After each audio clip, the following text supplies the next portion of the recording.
എറണാകുളം പെരുമ്പാവൂരിൽ പാണങ്കുഴി പാണിയേലി മേഖലകളിൽ കാട്ടാനക്കൂട്ടം 8ഓളം കാട്ടാനകൾ പ്രദേശത്ത് എത്തിയിട്ടുണ്ട്. എബിൻ ജോസ് നൽകും കൊച്ചിയിൽ നിന്നും അതിന്റെ വിവരങ്ങൾ. എബിൻ, ഇപ്പോൾ ജനവാസ മേഖലയിൽ തന്നെ ആണോ ഈ കാട്ടാനക്കൂട്ടമുള്ളത്? ഈ ദൃശ്യങ്ങളിൽ കാണുന്നത് പോലെ വീടിന് മുന്നിലൂടെയൊക്കെ ആനകൾ കൂട്ടമായി പോകുന്നത് നമുക്ക് കാണാം. എന്താണ് ഇതിൽ അധികൃതർ ഇടപെട്ടിട്ടുണ്ടോ? നിലവിലത്തെ അവിടുത്തെ അവസ്ഥ എന്ത്?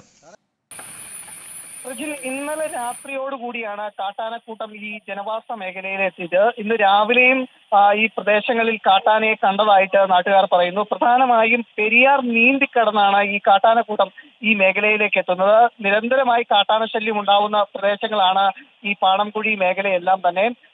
കൃഷി നശിപ്പിക്കുന്ന സാഹചര്യവുമുണ്ട്.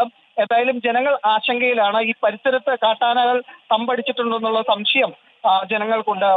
പ്രജയ്, ശരി, ദൃശ്യങ്ങളിൽ കാണുന്നത് പോലെ പാണങ്കുഴി പാണിയേലി മേഖലയിലാണ് ഇപ്പോൾ കാട്ടാനക്കൂട്ടം എത്തിയിട്ടുള്ളത്. 8ഓളം ആനകളുണ്ട്, അതിൽ ചെറുതും വലുതുമുള്ള ആനകളുണ്ട് എന്ന് ഈ ദൃശ്യങ്ങളിൽ വ്യക്തവുമാണ്. നാട്ടുകാർ ഭീതിയോടെയാണ് ഈ മേഖലയിൽ കഴിയുന്നത് എന്ന് എബിൻ ജോസ് റിപ്പോർട്ട് ചെയ്യുന്നു.